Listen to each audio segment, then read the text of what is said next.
Hello, everybody. So, the CDC now is recommending Americans wear face masks in public to curb COVID-19 spread. And so, you notice that earlier on, they really weren't stressing this. And now you see more people that weren't, if they were not wearing masks before, there are more people that have started wearing masks. And here in Los Angeles, you even see people selling masks to residents. I guess that's to make a little extra money. And so this is out of Market Watch. And so that's what I've noticed. And it has become a lucrative side hustle for some.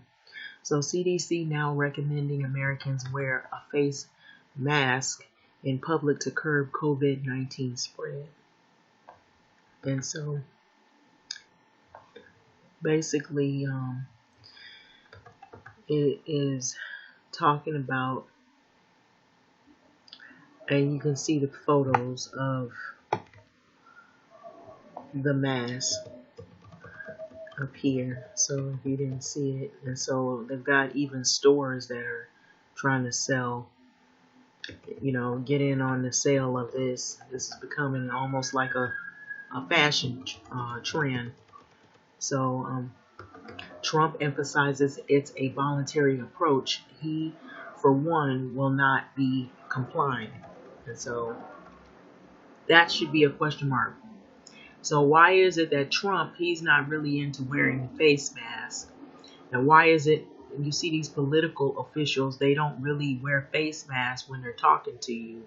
And Trump, he's been around people who either have contracted COVID-19, he shake their hand, he sit with them, he's beside them. And we are being told as, private citizens, to cover your face and to social distance, to stay 6 feet away from the next person because you could contract this deadly virus. And deadly, not only deadly, but contagious. So Washington Associated Press President Donald Trump says that his administration is encouraging many Americans to wear face masks in public, though he stresses that the recommendation is optional and is conceding that he will not be complying with it. Basically, he's not going to be wearing a mask. So it's on Twitter, and it says out of NPR basically the same thing I just said. So this is a voluntary. I don't think I'm going to be doing it, he said.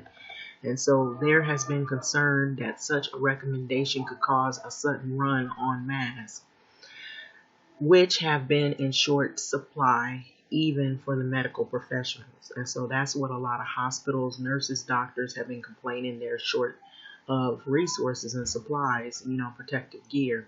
So the new CDC, or Center for Disease Control and Prevention guidelines, have been expected to encourage people to use more rudimentary coverings like t-shirts, bandanas, non-medical masks. And the Trump himself has suggested scarving. Wearing scarves could be a good alternative as well, even preferable in some cases to masks. And so states have been bracing for the critical shortfalls as occurred in other parts of the world, just as demand grows more critical. And so they're scrambling to stockpile all manners of equipment. So in New York, the governor, Andrew Cuomo, said that Friday he would use his authority to seize ventilators and protective gear from private hospitals and companies that aren't using them. And so Trump, who has foreshadowed the coming guidance at the White House briefing on Thursday, sought to minimize any burden by stressing the recommendations that would not amount to the requirements. So medical masks particularly, which I've been seeing this floating around, N95 respirators, are in short supply and are to be left for those on the front lines of fighting the spread of COVID-19 infection. So if the people wanted to use scarves, which they have, many people have them, and they can. And in many cases, the scarf is better, it's thicker, Trump has said. So depending on the material, it's thicker. So he said that the recommendation would not be mandatory because some people don't want to do that, and that people can pretty much decide for themselves right now. So the administration said that the state should have done more to stockpile medical supplies, but it's not clear if anyone is prepared for the rush that could ensue if the widespread following of Friday's new White House guideline ensues. So in rural Florida, it's Okeechobee Discount Drugs has been sold out of face masks for almost about 2 weeks, and we don't know where you can find any of these masks at this point in time, said Stacy Nelson, so one of the pharmacy's owners. And so it's very hard to get these products, but people want them. So Nelson said that they have been getting mixed messages, and the people aren't sure if they should be wearing masks in our daily lives. And so it's very confusing. So wear them and don't wear them. That's the question. Should you wear them? Should you not wear them? So at the West Cocoa Pharmacy along Florida's Space Coast, it's been impossible to get any shipments of N95 masks, said the owner, Dawn Butterfield. So even the less protective ear loops, masks are out of stock. So whenever a customer comes in looking for a face mask, Butterfield said that she recommends they contact 2 women in the area who are sewing cloths, face masks, out of t-shirts. And so a lot of people have gone to doing this, making makeshift masks out of t-shirts, out of paper bags, or not paper bags, actually plastic bags. I've seen that even on YouTube. I've seen people, they show how to use rubber bands and bandanas to make like face masks.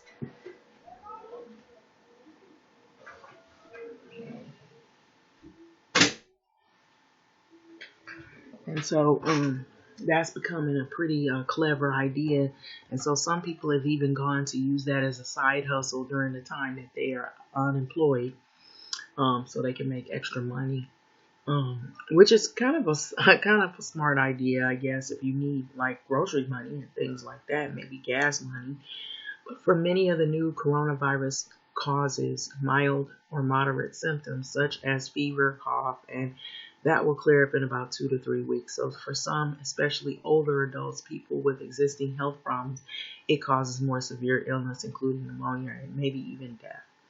And so in fashioning the recommendations, the administration appears to be striving for a balance of political concerns about states that have not been affected by the coronavirus and waiting to preserve as much normalcy as possible with public health concerns that some infections are being spread by people who seem to be healthy, and this could infect areas that so far have been mostly spared this COVID-19 virus. So areas that don't have high rates of infection, if they have somebody, maybe it just takes one person to start spreading it because it's extremely contagious. And so the White House has faced pushback against rigorous social distancing and so guidelines from states with lesser rates of this infection. So that's what also is of raising concern. So for the hardest hit areas and more urban regions, a lot of social distancing is unnecessary. I've seen it even when I've gone to the store.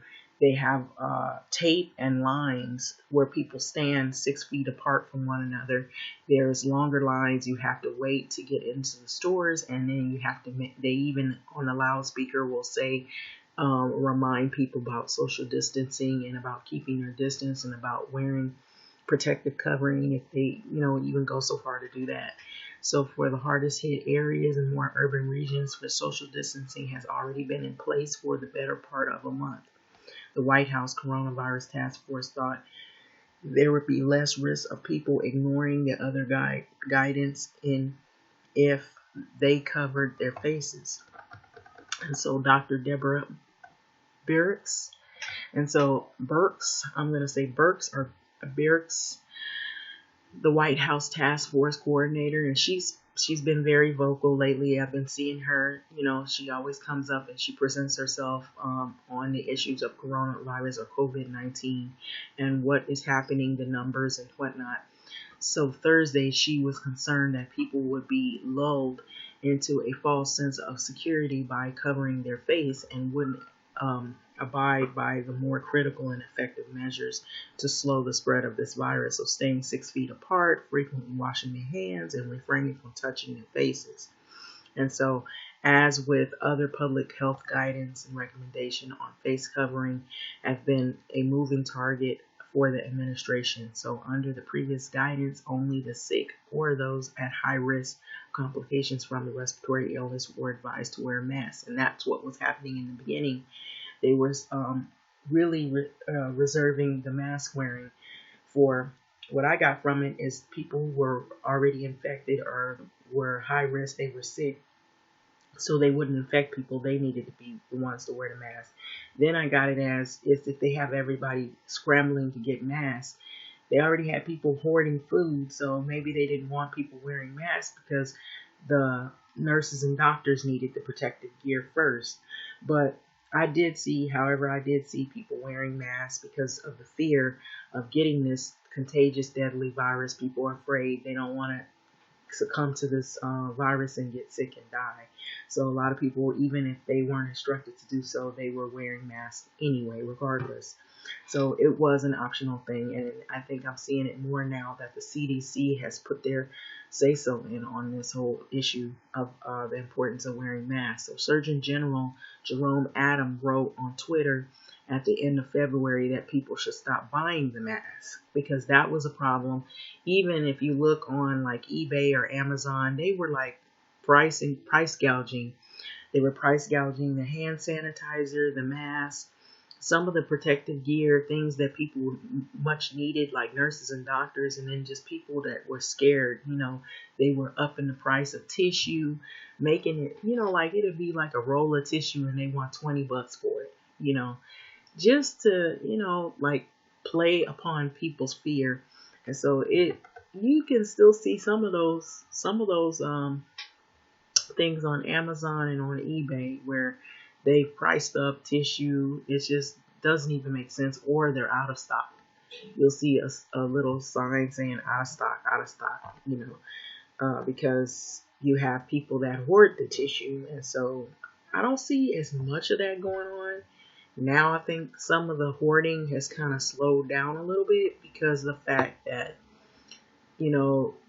people are more now concerned about being safe and washing their hands and wearing masks. I'm seeing more mask wearing and glove wearing, people wearing gloves. And so I think if there's any hoarding right now, it's probably for protective gear. And so maybe that's why they took the time saying this, but then it puts people at risk because now I feel a little bit iffy about this, wearing face coverings, because what are you trying to tell us? They give us bits and pieces of information. So are you saying that this stuff is airborne, that it stays in the air a little bit longer than what we had anticipated? Because it was said that it was coughing and sneezing. And then an aerosol that came in. They said if it's like a spray. And then, if you see these movies, which they're very dramatic, but they give you some insight how somebody could cough and sneeze, and that, that all that aerosol, that spray from their saliva and whatever coming from them can go a distance, and then it can be on your clothes and everything. I even seen that on a news segment where they were showing, like a little light. You can see where somebody, if they sneeze on you, how far that can go and travel, and it can just sit on your clothes and sit on your face. And so now they're saying, wear the face covering. So what about the whole time that people weren't wearing face coverings? So is this something that could be contributing to more people getting sick? The other question I have is what about mosquitoes? Mosquitoes bite people. They draw your blood, and then they go to the next person and bite that person, draw their blood. So if this is contagion, can mosquitoes get COVID? I'm wondering if mosquitoes can carry it and then bring it to another person. If insects can carry it, something that bites you. I even had that question about HIV, because mosquitoes tend to draw blood. And if they have the blood of somebody else in them, and then they bite you, can you get these viruses? So leave that out there. The other thing is we're doing this hand washing and things like that that makes your hands really dry, and your hands get dry and tend to crack and they can bleed, and so that opens you up to other kinds of illnesses. So you have to also make sure your hands are rubbed down with some kind of oil or something like that, because the skin becomes extremely dry from a lot of hand washing. So I just wanted to mention that. But back to this article, it says the Surgeon General Jerome Adams wrote on Twitter at the end of February that people should stop buying masks, and said that they were not effective in protecting the general public. Now that's what I was hearing, that stop buying the mask, stop wearing the mask. It's not going to protect you from getting sick. You still will probably get it. And I was hearing that people probably already might have come in contact with it, because the first person they said that actually had it in Wuhan was back in November of 2019, December 2019. So from that time when nobody was worrying about this, nobody was afraid, nobody was wearing protective gear or even the hints of what this virus was, there was a lot of traveling by plane, boat, whatever mode of transportation, people just going about their merry way. This virus probably has been here. Many people have been exposed to it even early as January, maybe early as December of last year. So could it possibly be that some people already have like this herd immunity? And so these are some questions that I'm just throwing out here, some things that could possibly be, on transmitting this disease, transfer of this disease, and then some other issues along with it. So on Monday, going back to this article, it says that he noted that the World Health Organization does not recommend masks for healthy members of the population. So we were told not to really worry about wearing masks. Leave that to the people who are sick, to keeping from people getting their disease. So 3 days later, he tweeted that though there remains a scant evidence that wearing a mask, especially improperly, can protect the wearer, emerging data suggests that facial coverings may prevent asymptomatic disease transmission to others. So now we're being told this. So it seems like we're giving bits and pieces of information. So basically, this is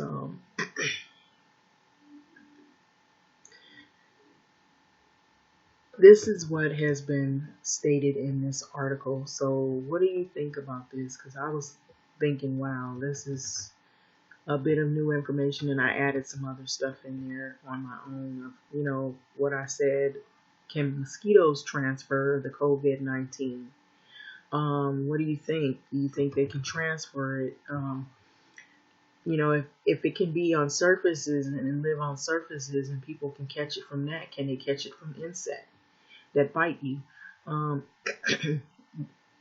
How long do you know that this disease has been spreading? So is it possible that a lot of people could be walking around asymptomatic and not knowing it, have already caught it as early as December of 2019 and been spreading this, not even really realizing that they are sick with this disease, and maybe passed it off as a really horrible flu?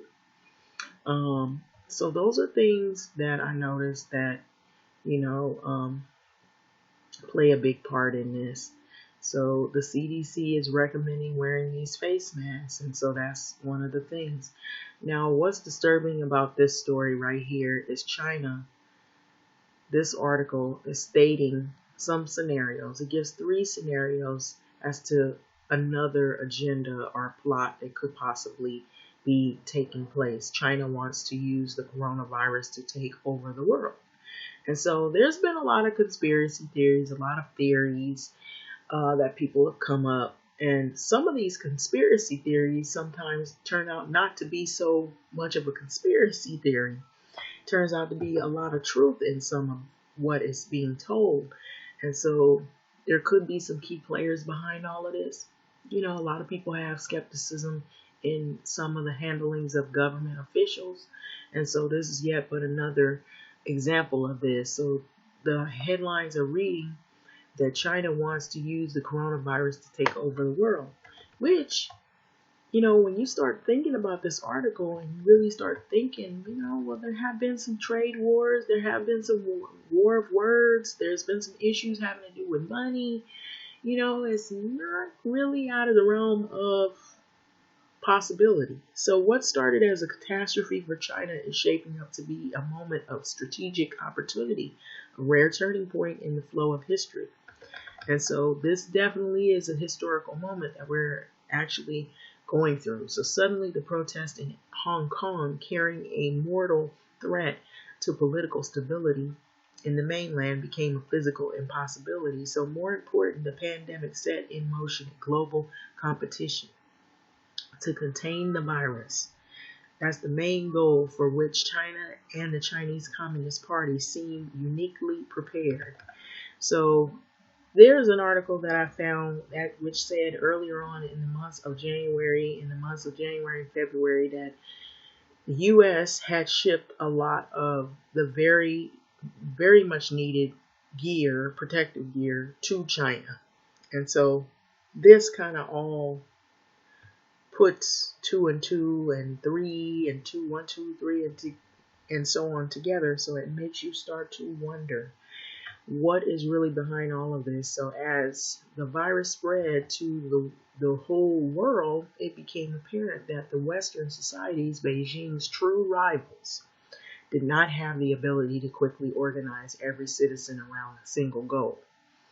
And so as opposed to China, which remains a large extent of a revolutionary society, their political systems were built for normal times. So Chinese society is mobilized like a mobilized army in and of itself, which can quickly drop everything else and march in one direction.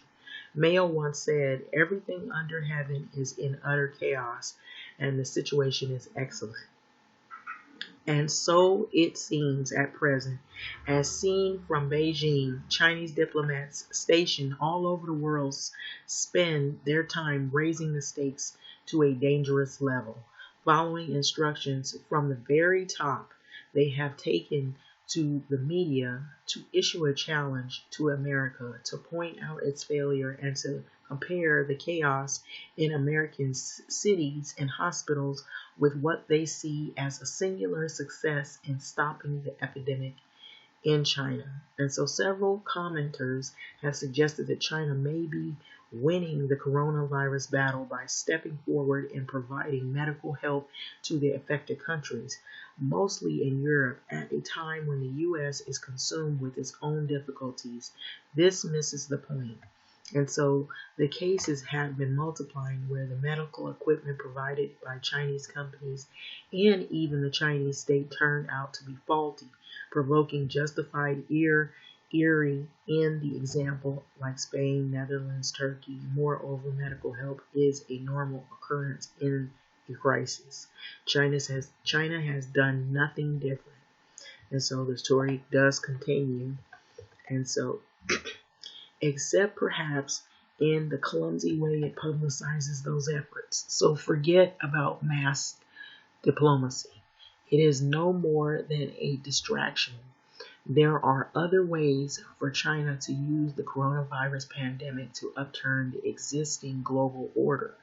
And so I see 3 main levers. Now, this is going to get into some of the different routes that China could use as a way to what we've heard, the New World Order. And so the first one is the direct comparison between the situation in China and elsewhere. The numbers of cases and fatalities provided by Chinese authorities almost certainly misrepresent the real figures by more than an order of magnitude, but the fact remains still that the semblance of normalcy was achieved in a small period of time. So in the U.S., it fails to do the same. Its prestige will suffer a severe blow. People all over the world will quickly change their perceptions about the related power and capacity. Hasn't that already happened, where right now we see that some people even before this virus, but it just adds and builds onto it by having this COVID-19 that people are not really trusting of the U.S. government and how they're handling, and the political officials that are in charge, how they're handling this situation. There's a lot of distrust. So the second lever resides in the industrial value chains. So last month, General Motors, Ford, and Fiat Chrysler closed all their automotive production plants across the U.S. and Canada. Other sectors have followed. So in the meantime, China contained the worst of the pandemic to one province, allowing economic activity to quickly resume elsewhere. Not that far from where they are, but seems like their economy is not as hit as hard because they all seem to bind together. So the most recent data showed renewed activity in the flow of goods across the country, as well as the ports worldwide that do business with China. So if the freeze in Europe and America continues for much longer, Chinese companies will be able to dramatically expand market share and replace Western-led value chains. Just yesterday, the Chinese authority announced the manufacturing activity expanded in March, defying expectations of a contraction. So in February, the official's purchasing managers index hit a record low of 35.7. So it bounced back to 52.0 in March. Prepare for the worldwide wave of Chinese acquisition at knockdown prices. So finally, in a more extreme scenario, looking at it from this point of view, important countries could experience the kind of economic shock that leads to a widespread social and political collapse, which many have kind of touted on their videos about a new world order and China taking over the world. So at that point, China would have a unique opportunity to step in and provide aid and refashion these countries in its image. It would look like a repeat of the Marshall Plan and the beginning of an American world order after the ravages of the World War II. Indonesia, South Asia, and even Russia might be of special interest in such a scenario. So we knew that a generalized race or competition between alternative geopolitical models had started, but it was never clear what background for such a competition would be. So if the clash took place within the existing global trade and financial systems, which was, of course, built according to the Western rules and principles, the United States was confident the battle could be decisively won. But what if it took place on neutral ground? What if? What if it took place in a kind of neutral landscape, a state of nature with few or no rules against a chaotic and quickly evolving background? The outcome would become considerably more uncertain. So to put it in more blunt words, there was always an argument that the existing world order cannot change because only a monotonous war has done that in the past, and the world wars have become impossible. But in the case of now, the COVID-19 pandemics, and soon in climate change, we may have found two functional equivalents of war. And so this article I thought was pretty interesting if you look at it in those terms. And so this is by a Bruno Macias out of the National Review. And so the headlines were pretty jumped out at me because these are some scenarios, some things that have some kinds of truth to them in terms of what's going on. And so who knows? There might be a political, which I'm personally, if you want my personal opinion, and it's just a personal opinion, I really do believe there's a lot of unanswered questions. There's a lot going on behind the scenes, a lot we're not being told as private citizens. And there are some people that are behind more information than we know, and they're not giving up. They only give us bits and pieces or crumbs of information, and it's not all of the entire truth. And this does not really seem that far-fetched to me. It seems like there are some possibilities that there could be some corruption behind all of this whole thing, and it has a bigger player at work here. So having said that, I'm going to let this go. But before I let this go, because of these lockdowns, not all of the countries are being treated in a diplomatic fashion. I wanted to make light of what's going on in India. Lockdown in cages, beaten and shamed. The virus laws lead to abuses, and that's in the world today. So if you just look on YouTube, you can see how some of these other countries, and it's not just India, how people are being beat, how they're being chased in the street, how they're being abused because they're not following the laws of social distancing. And it's hard to social distance in some of these countries because there's so many people and there's so much poverty, and there's so many people who don't understand the severity of this. And then those that do, it's hard to social distance because everybody lives in cramped quarters. They're not incarcerated. These are people in countries that don't have a lot of resources, and they struggle every day. And so, you know, they usually say third world or underdeveloped countries. And so if you just look at some of the videos, it's heartbreaking. This is by Philip J. Haymans and Bib Hudata Parha or Pauline Bax. This is out of Bloomberg. So when it comes to social distancing, some authorities are resorting to unprecedented tactics to try to slow the COVID-19.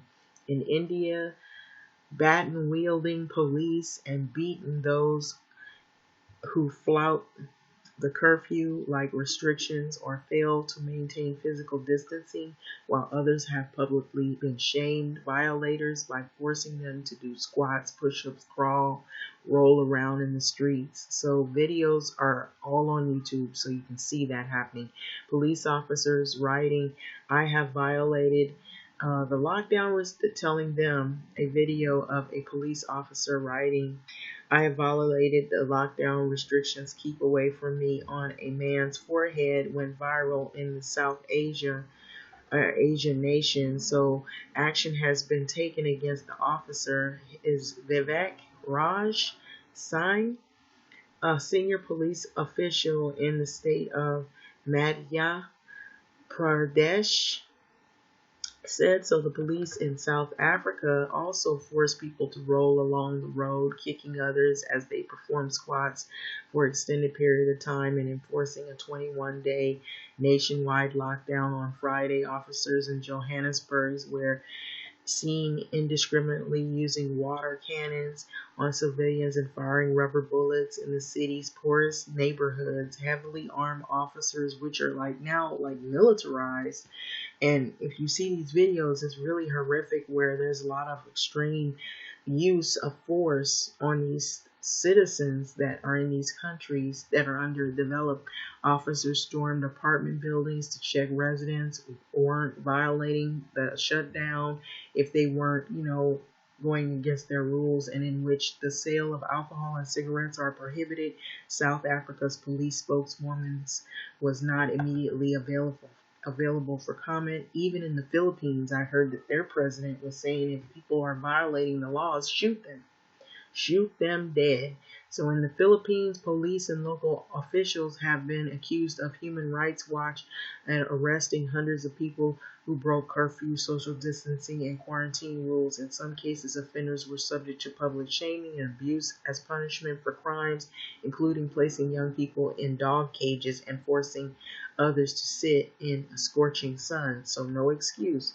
The current state of public health emergency is no excuse for violating due process and the basic rights of the people. Edgar San Luis, the mayor of Laguna Province, Santa Cruz Municipality, wrote on Facebook's post on March 20th in response to the dog cage detentions. So while most of the cases over zealous policing have been condemned by local authorities, who in some instances have called for an investigation of officers involved, there remains growing concern over the harsh punishment meted out to vulnerable populations unable to socially distance due to overcrowding living conditions. So authorities will tend to default to using whatever means they have previously routinely applied to maintain political and social order. said Tim Huxley, the executive director at an International Institute for Strategic Studies in Asia.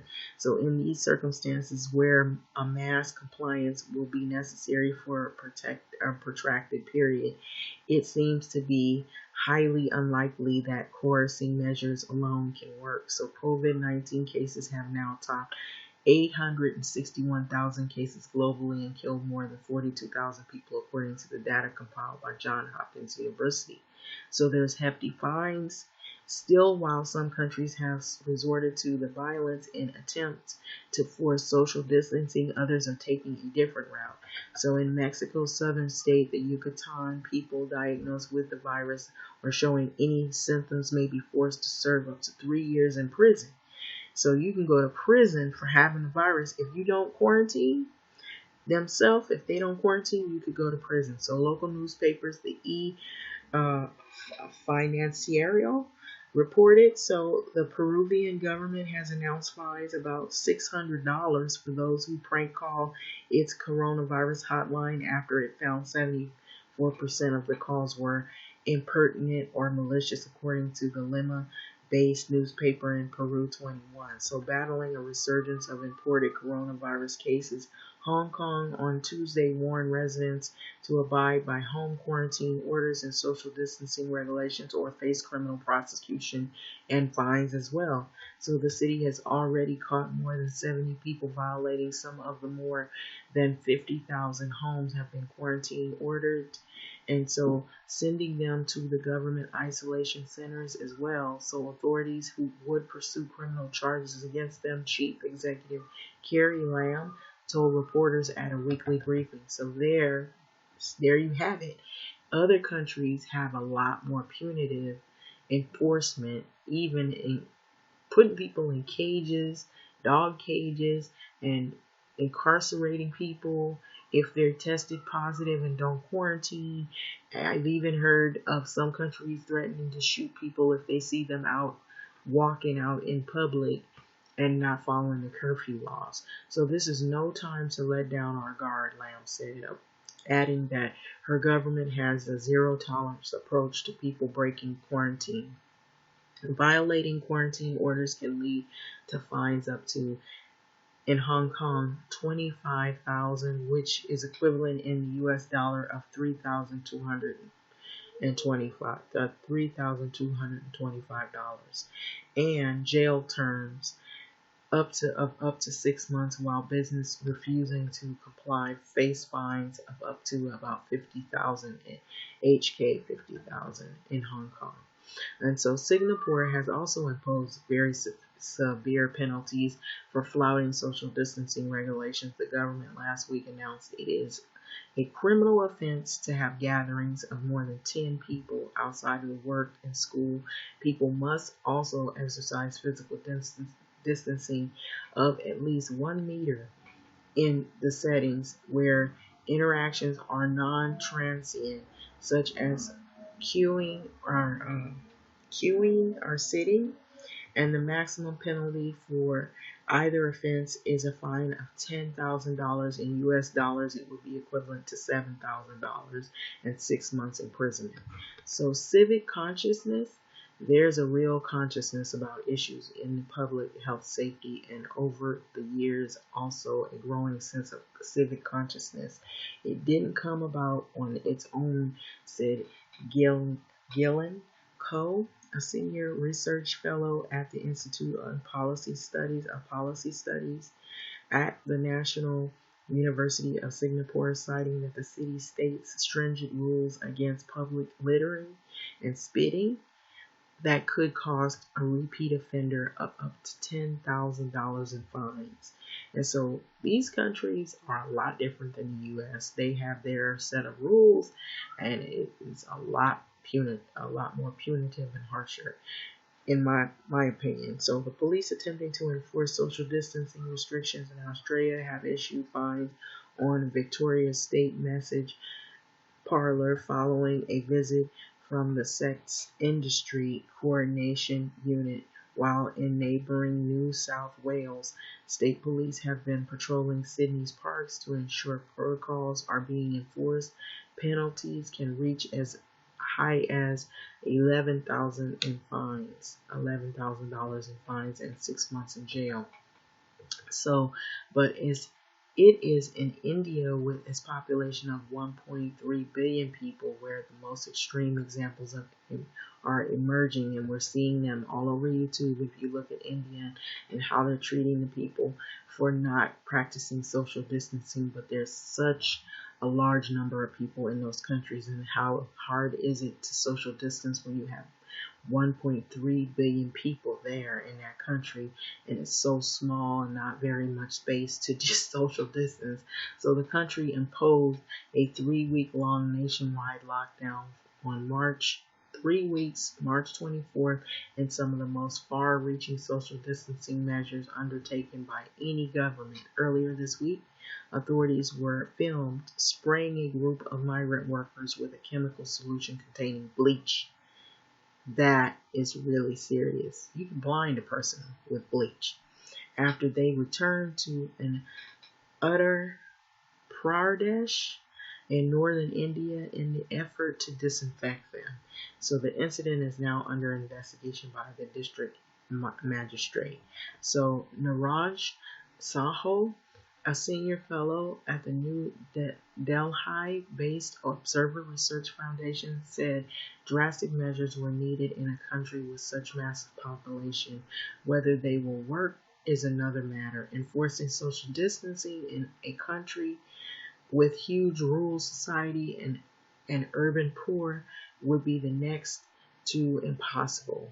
Next to impossible, Saho said. So for more articles like this, please visit Bloomberg.com. But this is what's going on around the world with this social distancing. It's not as easy in other countries. There's a lot of punitive and a lot of abuse going on. And I thought these 3 articles were interesting, having to do with this COVID-19, how it has affected everyday life in a lot of ways, how people see who might be the key players behind all of this. It's very scary. It makes people worried that there's an ulterior motive going on. With that being said, thanks for listening.